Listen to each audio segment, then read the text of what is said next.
नमस्कार, आप देख रहे हैं भाग्यफल। आपके साथ मैं हूं चंद्रश्री राजपूत और आज भाग्यफल में हम बात करेंगे पितृदोष से ग्रसित जातक अपने मातृपक्ष अर्थात माता के अतिरिक्त मामा मामी, मौसा मौसी या नाना नानी, पितृपक्ष अर्थात दादा दादी, चाचा चाची, ताऊ और ताई आदि को कष्ट और दुख देता है और उनकी अवहेलना भी करता है, तिरस्कार करता है। ज्योतिष अनुसार पितृदोष के कारण सभी तरह के मांगलिक कार्य रुक जाते हैं, किसी भी कार्य में सफलता नहीं मिलती और कई बार तो मृत्यु तुल्य कष्ट भी होता है। और आपको बता दें कि पितृदोष से मुक्ति के 5 अचूक उपाय हैं। इसके बारे में भी हम आपको बताएंगे कि क्या कुछ वो उपाय हैं, क्योंकि वो उपाय करने बहुत ज़रूरी हो जाते हैं। पितृदोष जिससे लोग कई बार ये समझते हैं कि इससे मुक्ति कैसे मिले, लेकिन हम आपको कुछ चीज़ें हैं जो बताएंगे जिसका उपाय आप करिएगा। और आज के कार्यक्रम में हम आपको इसके बारे में बताएंगे कि आखिर पितृदोष से मुक्ति कैसी पाई जाए। ज़्यादा जानकारी देने के लिए हमारे साथ जुड़ गए हैं ज्योतिष परिषद एवं शोध संस्थान अध्यक्ष ज्योतिषाचार्य डॉक्टर पुरुषोत्तम गौड़ जी। आचार्य जी, बहुत स्वागत है आपका। जय जय राम, मेरे राम की जय हो जी। तो अगर आपके मन में कोई सवाल या शंका है, आप हमारे साथ जुड़ सकते हैं इस कार्यक्रम में और आप हमें नंबर्स पर कॉल कर सकते हैं। हमारा नंबर है 0120-715-3787, 0120-715-3826। इन नंबर पर आप कॉल करिए और पितृदोष से मुक्ति के क्या उपाय हैं उसके बारे में आज हम आपको बताएंगे कि क्या कुछ आपको उपाय करने चाहिए। आचार्य जी, आज का जो हमारा विषय है वो पितृदोष को लेकर है कि ऐसे कौन से वो उपाय हैं जो हम कर सकते हैं। पितृदोष जिससे हर कोई डरता ही है और बहुत सारी चीज़ें अकारण ही होने लगती है, तो ज्योतिष शास्त्र में इसके क्या कुछ उपाय बताए गए हैं? देखिए, आपने बड़ा अच्छा प्रश्न रखा है। परिवार के सभी सदस्यों से बराबर मात्रा में एक देखा जाए तो जो पूर्वज हमारे अकाल मृत्यु में मर जाते हैं, ऐसी आत्मा पितृ आत्मा कहलाती है। पुराने पापों के फलस्वरूप अकाल मृत्यु को प्राप्त हो जाने वाली आत्मा ही पितृ आत्मा होती है। और इसके लिए हम कई बार जूझते रहते हैं कि हमारे बने बनाए काम बिगड़ जाते हैं, या फिर ये कहें कि बहुत कुछ मेहनत करने के बाद कुछ भी नहीं प्राप्त होता है। तो ये सब जो है पितृ दोष के कारण ही संभव होता है। ऐसा व्यक्ति अपने मातृपक्ष अर्थात माता के अतिरिक्त मामा मामी, मौसा मौसी, नाना नानी, पितृपक्ष दादा दादी, चाचा ताऊ आदि, ये जो है इस पक्ष से पितृ दोष बन जाता है और ये बड़ा कष्ट देने वाला होता है। इसकी अवहेलना और तिरस्कार हम नहीं कर सकते, इसको हमको मानना ही पड़ेगा। कोई भी मांगलिक कार्य होते हैं तो उसमें इनको प्राथमिकता से हमको मानना होता है। हम इनको बशर्ते इनके सम्मान में न्यौछावर हो जाते हैं और तब जाकर के कहीं वो कार्य बनने देते हैं। यदि आपको पितृदोष है आपके तो इसका लक्षण हम बता देते हैं कि आपके बनते हुए कार्य अचानक अवरुद्ध हो जाए तो समझो कि पितृदोष है। 99% आपका काम बन जाए और 1% के लिए काम बिगड़ जाए तो मानिए पितृदोष है। आप पितृदोष के कारण काफी मेहनत कर रहे हैं, आपको फल नहीं मिल रहा है तो पितृदोष है। आपका स्वास्थ्य काफी दिनों से इलाज करा रहे हैं, ठीक नहीं हो पा रहा, तो आप समझें कि कहीं पितृदोष का प्रभाव है। तो इसके दोष के ये लक्षण हैं। और निवारण की बात करें तो देखिए चंद्रश्री जी, कपूर जलाने से देवदोष और पितृदोष का शमन होता है। तो प्रतिदिन आप कपूर जलाएं, संध्या के समय जला सकते हैं, सुबह भी जला सकते हैं। और कपूर को घी में डुबो करके फिर जलाएं। कभी कभी गुड़ के साथ भी आप जला सकते हैं। और कौवे और चिड़िए, कुत्ते और गाय को रोटी जरूर दें। चारों ये उपाय हैं छोटे छोटे से, ये उपाय बहुत कारगर साबित होते हैं। या फिर उपाय की बात करें तो पीपल या बरगद के वृक्ष में नियमित रूप से जल चढ़ाना शुरू करें, ये भी पितृदोष से मुक्ति देता है। केसर का तिलक लगाना शुरू करें, ये भी पितृदोष से मुक्ति देता है। विष्णु भगवान के मंत्र का जाप करें, श्रीमद् भगवत गीता का पाठ करने से भी पितृदोष शमन हो जाता है, यानी मुक्त हो जाते हैं। एकादशी का व्रत रखने से भी आपको काफी अच्छा रहता है। दक्षिणमुखी मकान में कदापि नहीं रहना चाहिए, यहाँ पितृदोष का कारण बन जाता है। कहें तो दक्षिणमुखी निरत कोण का अग्नि कोण में मकान यदि है तो सामने दरवाजे के दोगुनी दूरी पर नीम का पेड़ लगाकर उसकी सेवा करें तो पितृदोष से मुक्ति मिलती है। कहने का भाव है कि पितृदोष जो है ये कई प्रकार से जो है व्यक्ति को परेशान कर देता है और पितृदोष होने के कारण हमारे बने बनाए काम रुक जाते हैं। इसी को तो पितृदोष कहते हैं। इसलिए पितृदोष से मुक्ति के लिए बहुत छोटे-छोटे उपाय हैं, इन्हें आप अपना सकते हैं। मैं आपको एक सलाह देता हूँ कि पितृदोष जिन लोगों को आभास होता है, वो नियमित रूप से सुबह स्नान आदि से निवृत्त होकर के और गंगा जल गौमूत्र लेकर के पीले फूल से पूरे घर में छिड़कें और गूगल धूप की धुआं करें संध्या के समय। ऐसा कर देने से बहुत आपको लाभ होगा और सब प्रकार से जो है आपको अच्छा लगेगा। तो आप ये बहुत छोटा उपाय लेंगे, इसे करें तो भी काफ़ी अच्छा आपको फ़ील होगा। जी। जी, तो आचार्य जी ने आपको कई सारी चीज़ें बताई पितृदोष को लेकर और उम्मीद करते हैं कि आप समझे होंगे कि इसके क्या कुछ उपाय हैं और आप ज़रूर करेंगे। आचार्य जी, कुछ कॉलर्स हमारे साथ जुड़ने लगे हैं, एक-एक करके कॉलर्स को ले लेते हैं। पहले जी। कॉलर जो हमारे साथ जुड़े हैं, अपना नाम और अपना सवाल बताएँ। जी, मेरा नाम ललिता है। प्रणाम गुरुजी। आयुष्मान। गुरुजी, मेरा सवाल ये था कि मैंने 2-3 साल से मतलब इलाज ले रही हूँ। मेरा ओनली फॉर चेहरा ही काला है और इसके लिए मैंने काफ़ी इलाज लिया लेकिन कोई फ़र्क नहीं पड़ा है। ये आपका डेट ऑफ बर्थ क्या है और जन्म समय और जन्म स्थान क्या है? मेरा 29/11/1984 है और मेरा जन्म सोजित के पास छोटा सा गांव है, कंटालिया, वहाँ हुआ। और समय क्या है? समय वो समय। रात्रि का है सर, 1:30 बजे से 2-3 बजे तक का है। अच्छा, ठीक है। देखिए, मैं आपकी बात समझ गया और आप ये मानिए कि जो हम देख पा रहे हैं, ये आपका जो सिंह लग्न का जन्मपत्री है, शनि की महादशा चल रही है, शनि का अंतर है और बुध का प्रत्यंतर है। तो ये कठिन समय कह सकते हैं, कष्टमय समय कह सकते हैं। ये आपका समय अ, मार्च तक रहने वाला है, उसके बाद काफ़ी ठीक और राहत मिलेगी। आप इसको बिल्कुल भी टेंशन ना लें, किसी भी प्रकार से घबराने की ज़रूरत नहीं है, ये सब ठीक होगा और आप नियमित रूप से नीम के पत्ते को पानी में उबाल करके, ठंडा करके उससे स्नान करना शुरू करें।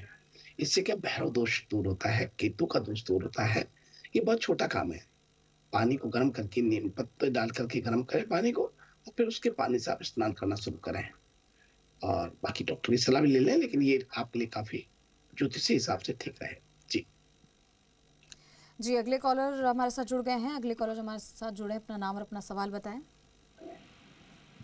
हेलो। जी। हाँ जी, पंडित जी को राधे राधे। राधे राधे जी। हाँ, अब बच्चे का नाम अभिषेक जैन है और जन्म स्थान गंगापुर सिटी और जन्म समय 10:15 7/1/2001 और इसकी शादी और कब होगी पंडित जी और सरकारी नौकरी कब लगेगी? देखिए, राहु की महादशा चल रही है, केतु का अंतर है, केतु का प्रतंत्र है और इनकी शादी बहुत लेट होगी क्योंकि केतु इनका उच्च का हालाँकि लग्न में बैठा हुआ है पर और राहु उच्च का पत्नी घर में बैठा है। तो शादी थोड़ी देरी होगी और ये शादी इनकी 2026 में जाकर के बनती है। गजकेसरी योग बना हुआ है। ये बच्चा सरकारी नौकरी लगेगा 2025 में। नौकरी के बाद ही शादी संभव होगी। आप इनको नियमित रूप से सूर्य भगवान को जल चढ़ाने के लिए कहें और चंद्रमा की पूजा करें, यानी दूध शिव जी को अर्पण करें हर सोमवार को। ये करने से इनको बहुत ठीक रहेगा, सभी प्रकार से ठीक रहेगा। बहुत मंगल शिव आशीर्वाद है। जी, अगले कॉलर का रुख करेंगे। अगले कॉलर जो हमारे साथ जुड़े हैं, अपना नाम और अपना सवाल बताएँ। हेलो। जी। हेलो। हाँ, आपकी जी, आवाज़ आ रही बोलिए है। ना। अपना नाम और अपना सवाल बताइए। हाँ, नमस्कार सर। नमस्कार जी। हाँ जी, बेटी के बारे में पूछा है। पूछिए ना। हेलो, विवाह मिश्रा है। जी, बोलिए आप बोलिए, आराम से बोलिए। हेलो, विवाह मिश्रा। हाँ, बोलिए आगे। वह मिश्रा का नाम, डेट ऑफ बर्थ बताइए, जन्म समय, जन्म स्थान बताइए।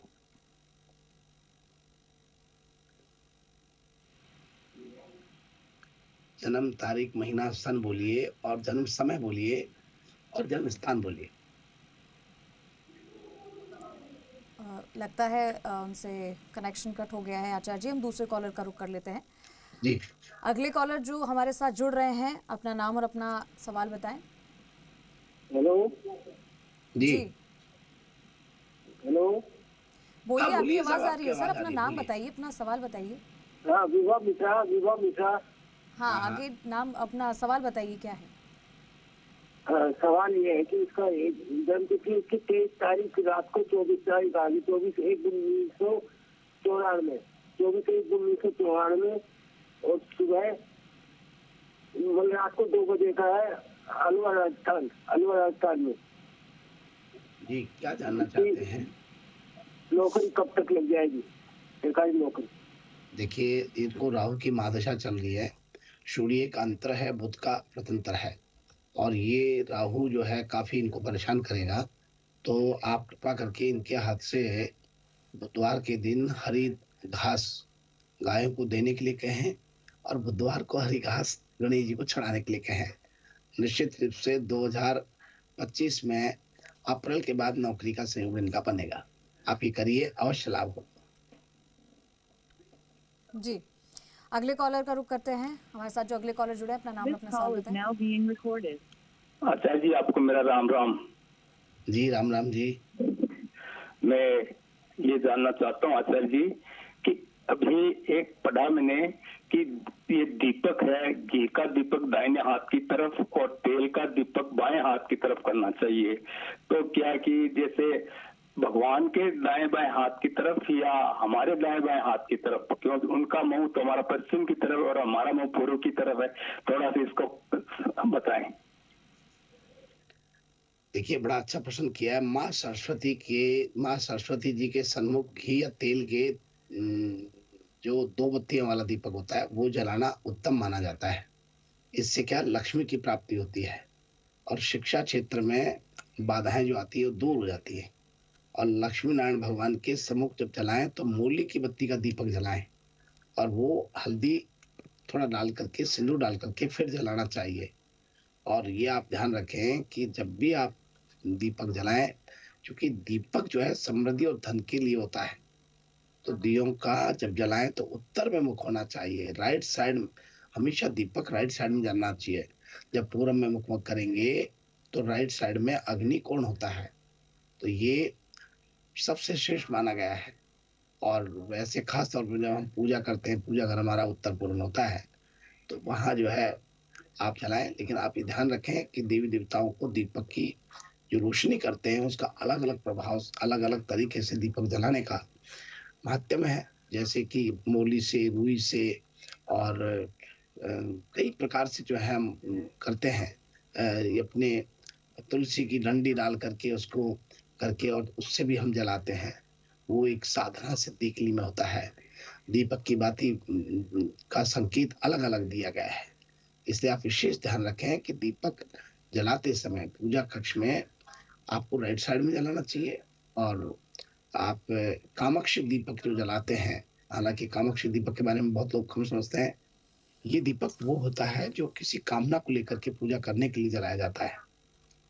और जब दीपक का आप जलाएं तो उसका मुख विशेष रूप से जलाते समय जलाने वाले का मुख पूरब में होना चाहिए और दीपक का मुख पूरब की तरफ हो तो बहुत बढ़िया रहता है। किचन में भी दीपक जलाया जाता है, क्योंकि अन्नपूर्णा जो माँ अन्नपूर्णा है उनकी कभी कमी नहीं आए, घर में बरकत रहे, इसके लिए रसोई में भी दीपक जलाना चाहिए।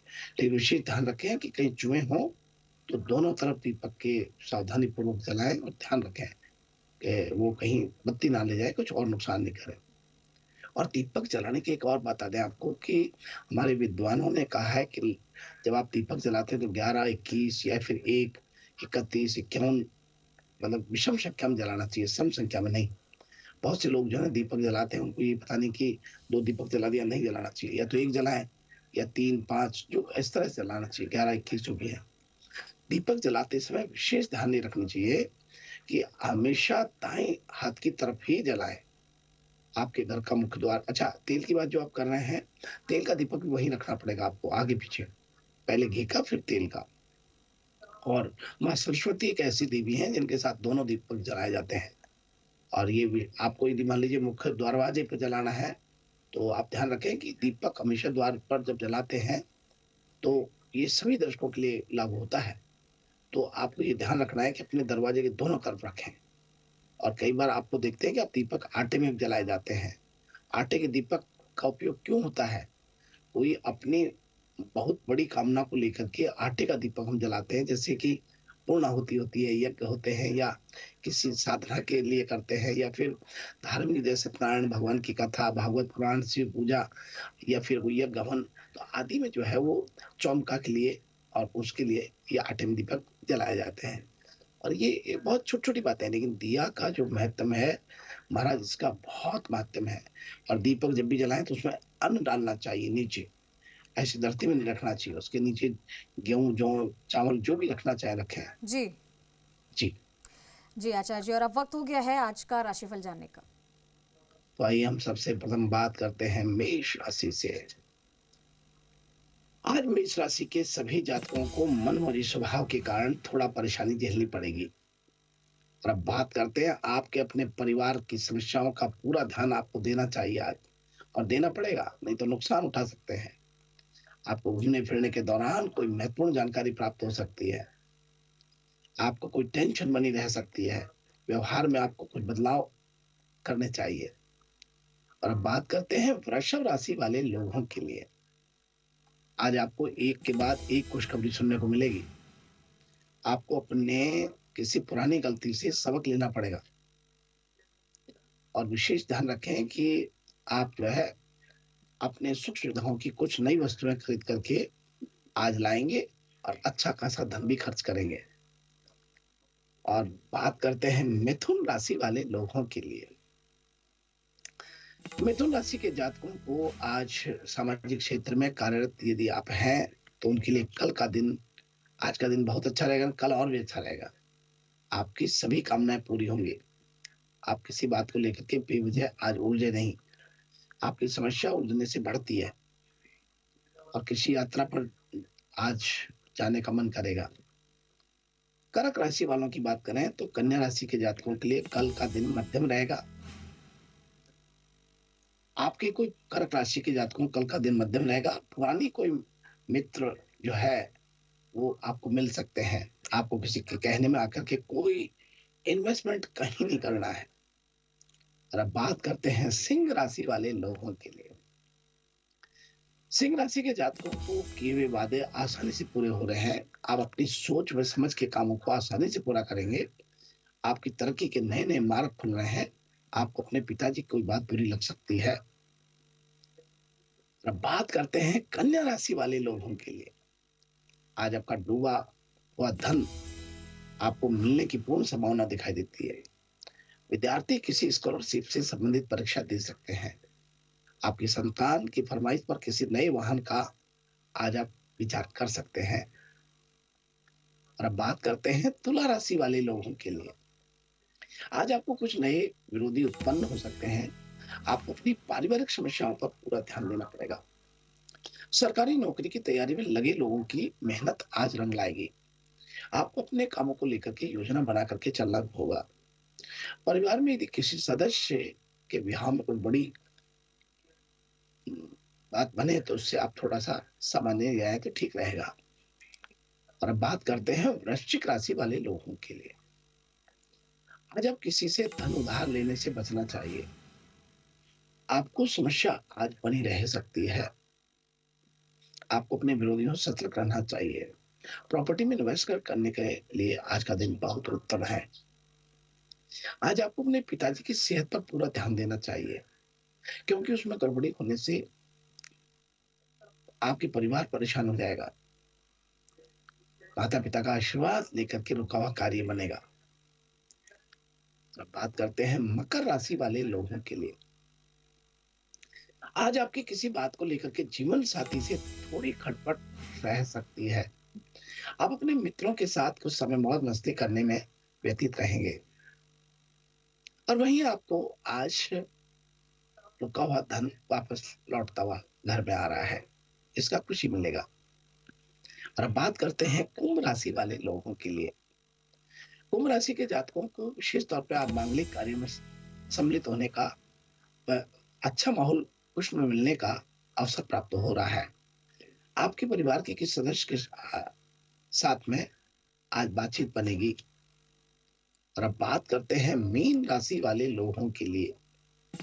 आज सोच समझ करके काम करने की आवश्यकता है। आपको किसी काम को लेकर दूसरे पर टिप्पण नहीं होना है। सरकारी नौकरी में कार्यरत लोगों के कुछ विरोधी उत्पन्न आज हो सकते हैं। आपको अपने संतान की संगति पर विशेष ध्यान देना चाहिए।